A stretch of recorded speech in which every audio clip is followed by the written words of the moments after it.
May it please your Majesty. The House of Commons has elected me their Speaker, though I am but little able to fulfill the important duties thus assigned to me. If in the performance of those duties I should at any time fall into error, I pray that the fault may be imputed to me and not to the House of Commons, whose servant I am, and who, through me, the better to enable them to discharge their duty to their king and country, humbly claim all their undoubted rights and privileges, especially that they may have freedom of speech in their debates, access to your Majesty's person at all seasonable times, and that their proceedings may receive from your Majesty the most favorable construction.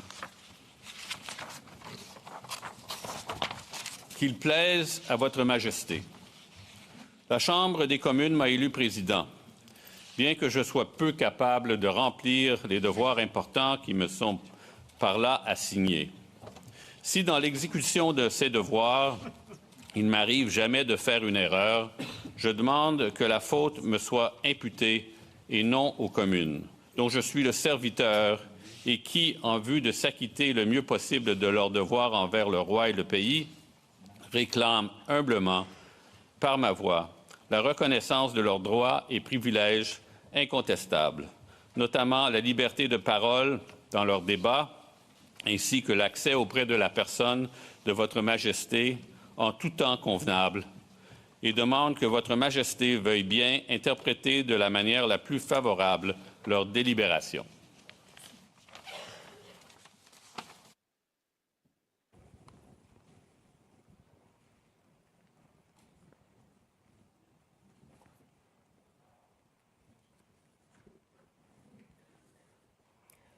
Mr. Speaker, I am commanded by His Majesty the King to declare to you that he freely confides in the duty and attachment of the House of Commons to His Majesty's person and government, and not doubting that their proceedings will be conducted with wisdom, temper, and prudence, he grants and upon all occasions will recognize and allow their constitutional privileges.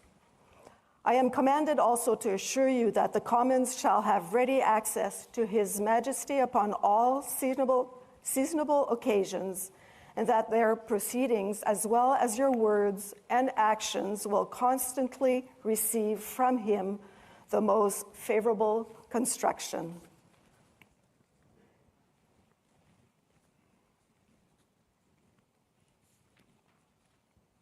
Monsieur le Président, Sa Majesté, le roi, me charge de vous dire que, ayant pleine confiance dans le loyalisme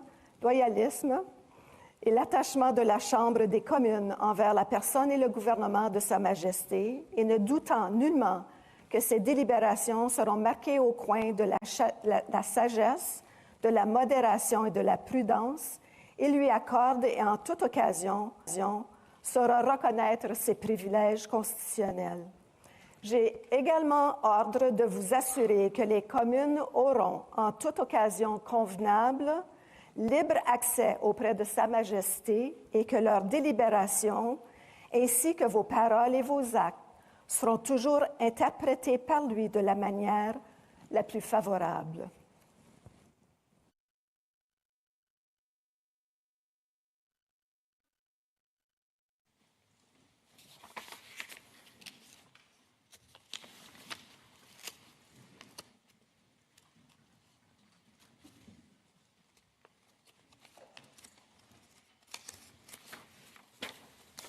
Honourable Senators, members of the House of Commons, it is with a deep sense of pride and pleasure that my wife and I join you here today as we witness Canadians coming together in a renewed sense of national pride, unity and hope. I would like to acknowledge that we are gathered on the unceded territory of the Algonquin and Anishinaabe people. This land acknowledgement is a recognition of shared history as a nation, while continuing to deepen my own understanding. It is my great hope that in each of your communities and collectively as a country, a path is found toward truth and reconciliation in both word and deed. This is my 20th visit to Canada, spread over the course of more than half a century, and my first as sovereign. As I've said before, every time I come to Canada, a little more of Canada seeps into my bloodstream, and from there straight to my heart. I've always had the greatest admiration for Canada's unique identity, which is recognized across the world for bravery and sacrifice in defense of national values and for the diversity and kindness of Canadians. To the First Nations, Inuit and Métis peoples, you have welcomed my family and myself to your traditional lands with great warmth and hospitality, for which I am humbly grateful. This year, we mark the 80th anniversary of VE Day and VJ Day. On Juno Beach, at Dieppe, on the Somme, at Beaumont-Hamel, at Ypres, and on Vimy Ridge. At those places and many others, forever etched into our memories, Canadians fought and died alongside our closest allies. Aujourd'hui, je vois des élus venant d'un bout à l'autre du Canada, de Saint-Jean's à Terre-Neuve et Labrador, de Victoria en Colombie-Britannique et d'Arviat au Nunavut. Je vois des gardiens des droits et libertés garantis par la Charte canadienne. En tant que roi, je tiens à vous remercier de vous mettre au service de vos compatriotes, d'un bout ou l'autre de ce grand et beau pays. You speak for your communities, representing an incredible richness of cultures, languages, and perspectives. We owe it to this generation and those who succeed us to think and act for the greater good of all. While the world faces unprecedented challenges, generating uncertainties across the continents with regards to peace and stability, economics and climate change, your communities have the skills and determination to bring a wealth of solutions. En encourageant la collaboration et en tenant des débats respectueux et constructifs, vous permettrez à ce gouvernement d'agir de façon audacieuse et juste pour le bien des Canadiens et des Canadiennes. It has been nearly 70 years since the Sovereign first opened Parliament. In the time since, Canada has dramatically changed, repatriating its constitution, achieving full independence, and witnessing immense growth. Canada has embraced its British, French, and Indigenous roots and become a bold, ambitious, innovative country that is bilingual, truly multicultural, and committed to reconciliation. The Crown has for so long been a symbol of unity for Canada. It also represents stability and continuity from the past to the present.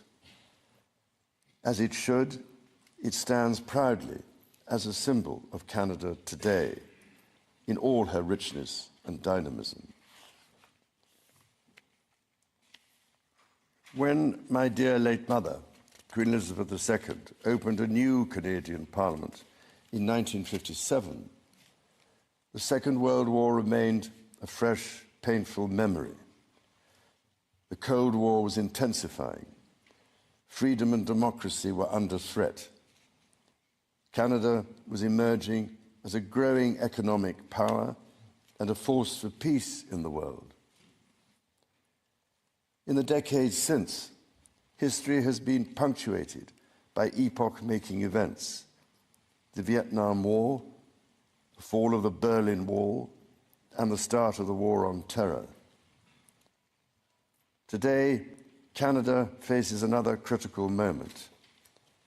Democracy, pluralism, the rule of law, self-determination, and freedom are values which Canadians hold dear, and ones which the government is determined to protect.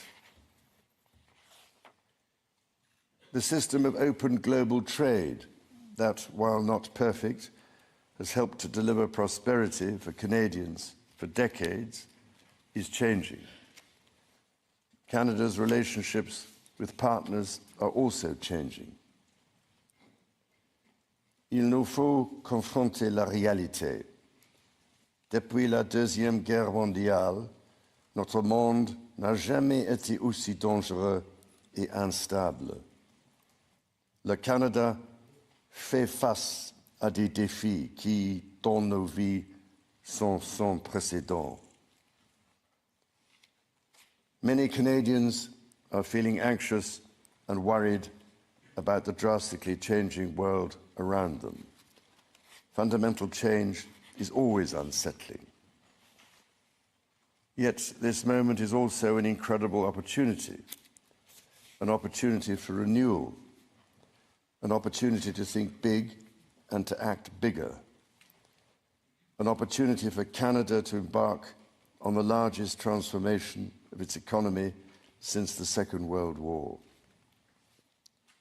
A confident Canada, which has welcomed new Canadians, including from some of the most tragic global conflict zones, can seize this opportunity by recognizing that all Canadians can give themselves far more than any foreign power on any continent can ever take away. And that by staying true to Canadian values, Canada can build new alliances and a new economy that serves all Canadians. The Prime Minister and the President of the United States, for example, have begun defining a new economic and security relationship between Canada and the United States, rooted in mutual respect and founded on common interests, to deliver transformational benefits for both sovereign nations. Simultanément, le gouvernement œuvre à renforcer ses relations avec des partenaires commerciaux et des alliés fiables. Sachons que le Canada possède ce dont notre monde a besoin et défend les valeurs que ce monde respecte. Le Canada est prêt à bâtir une coalition de nations qui partagent ces valeurs, qui croient en la coopération internationale et le libre-échange de biens, de services et d'idées. Dans ce monde nouveau qui évolue à un rythme frénétique, le Canada tracera la voie à suivre. La démonstration en sera faite dès juin, quand le Canada présidera le sommet du G7. The government is guided by its conviction that the economy is only truly strong when it serves everyone. Many Canadians are struggling to get ahead. The government is responding, reducing middle-class taxes and saving two-income families up to $840 a year.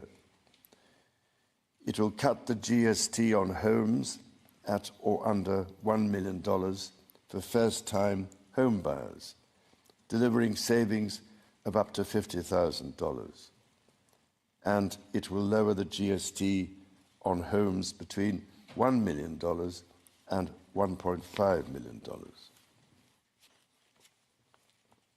Le gouvernement assurera la pérennité de programmes qui permettent déjà aux familles d'économiser des milliers de dollars par année, notamment ceux pour les garderies et l'assurance médicaments.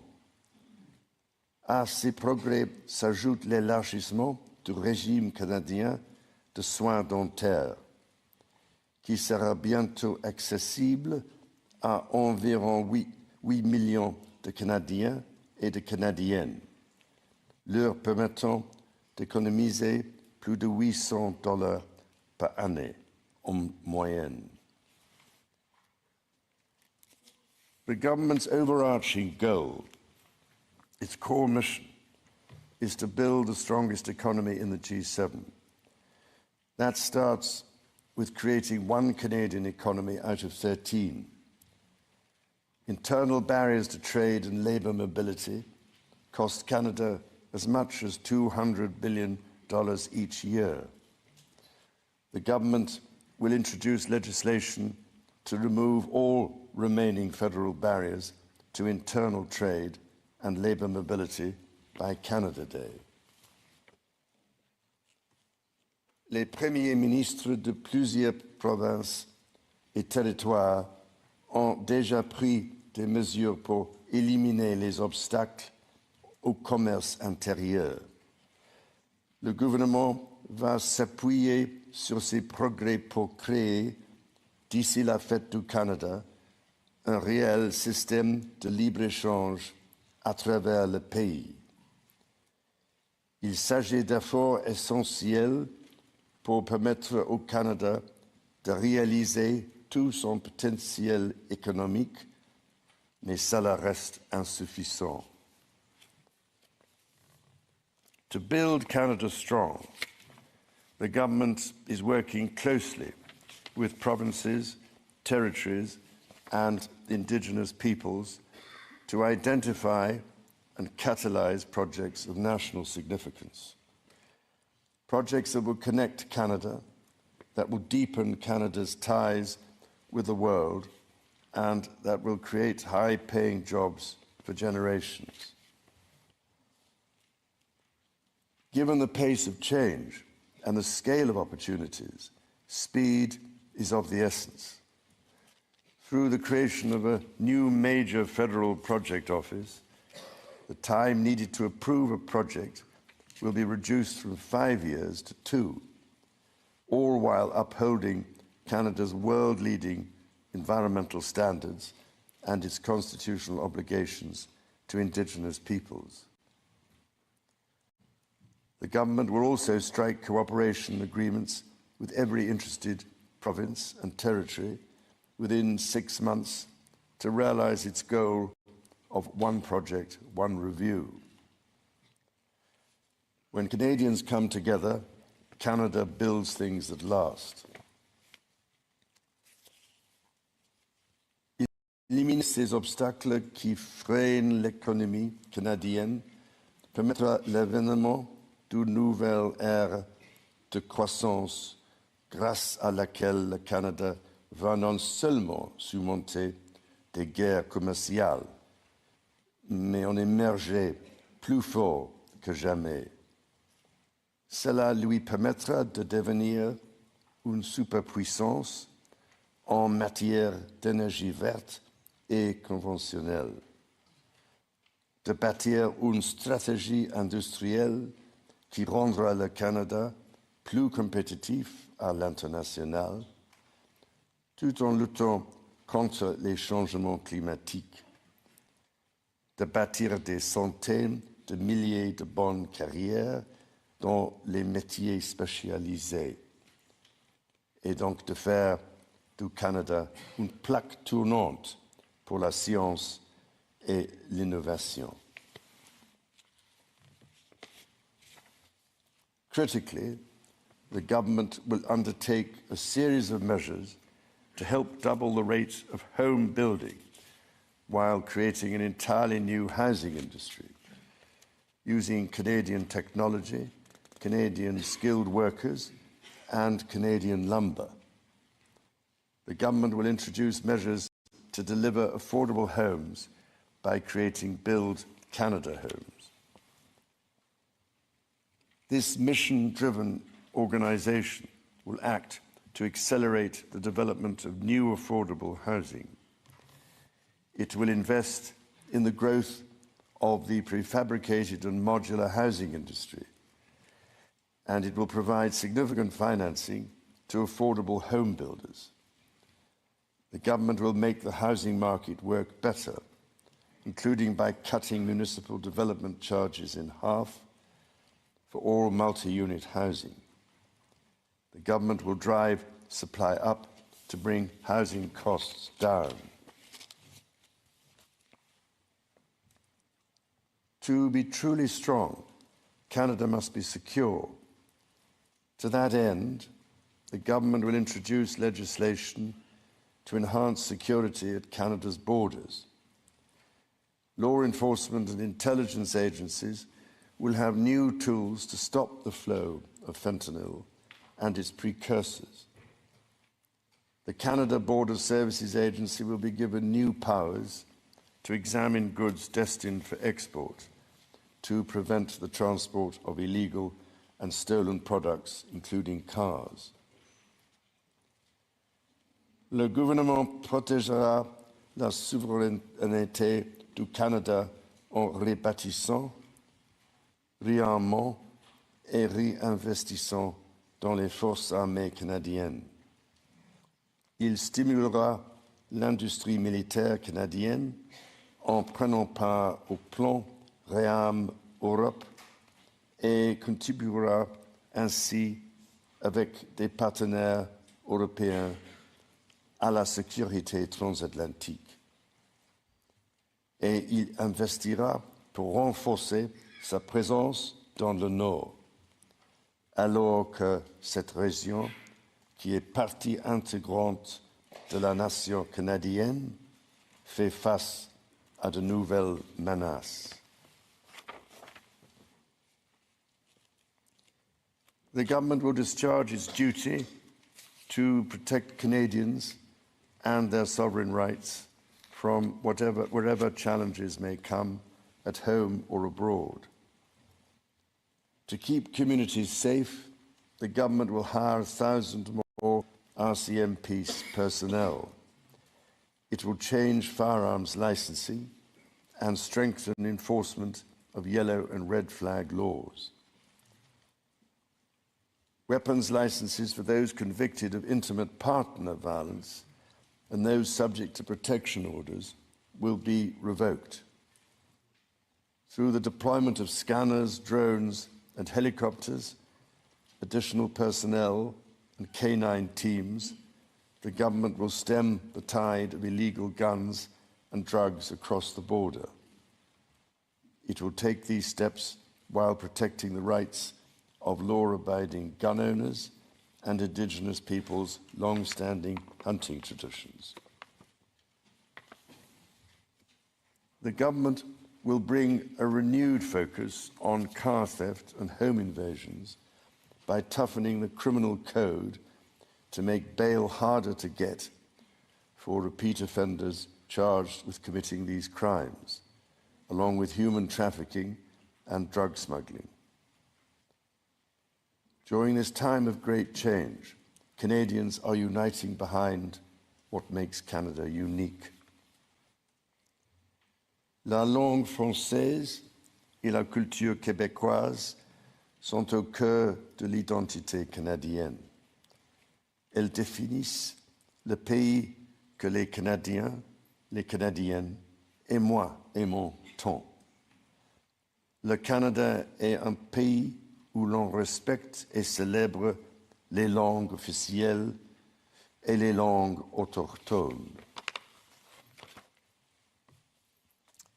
Le gouvernement est déterminé à protéger les institutions qui font rayonner ces cultures et cette identité dans le monde entier, comme CBC Radio-Canada. protéger ce qui nous donne accès à des aliments frais, sains et de qualité, les producteurs agricoles, et protéger la gestion de l'offre. Nature is core to Canada's identity. In 2022, Canada convened COP15 in Montreal, which concluded with 196 countries striking a historic agreement to protect 30% of their lands and 30% of waters by 2030. To this end, the government will protect more of Canada's nature than ever before through the creation of new national parks, national urban parks, marine protected areas, and other conservation initiatives. The government will always protect the rights and freedoms that the Charter guarantees for every Canadian. The government will be a reliable partner to Indigenous peoples, upholding its fundamental commitment to advancing reconciliation.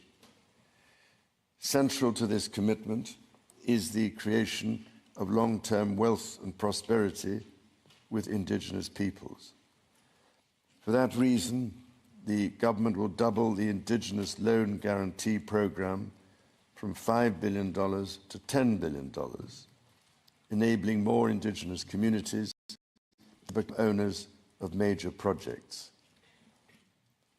As Canada moves forward with nation-building projects, the government will always be firmly guided by the principle of free, prior, and informed consent.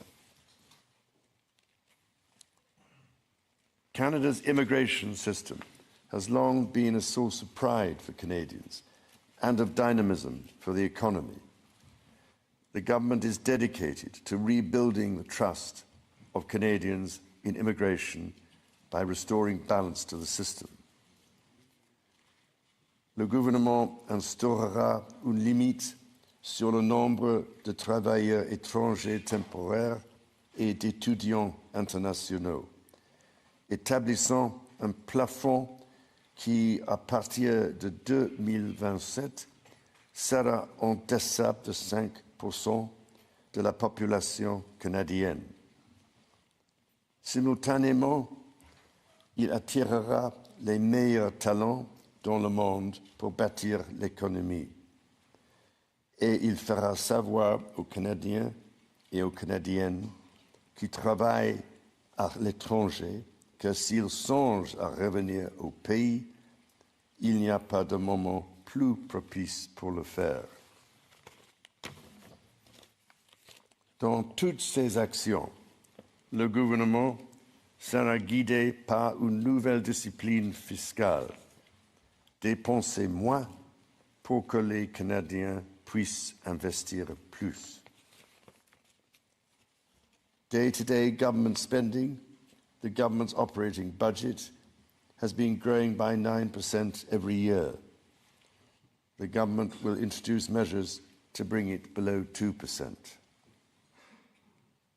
Transfers to provinces, territories, or individuals will be maintained. The government will balance its operating budget over the next 3 years by cutting waste, capping the public service, ending duplication, and deploying technology to improve public sector productivity. In parallel, the government will take a series of measures to catalyse new investment, to create better jobs and higher incomes for Canadians. The scale of the government's initiative will match the challenges of our times and the ambitions of Canadians. Honourable Senators, members of the House of Commons, when my dear late mother addressed your predecessors 7 decades ago, she said that in that age and against the backdrop of international affairs, no nation could live unto itself. It is a source of great pride that in the following decades, Canada has continued to set an example to the world in her conduct and values as a force for good. À vous et à l'ensemble du peuple canadien, mon épouse et moi-même adressons nos sincères remerciements pour cet accueil des plus chaleureux. As the anthem reminds us, the true North is indeed strong and free.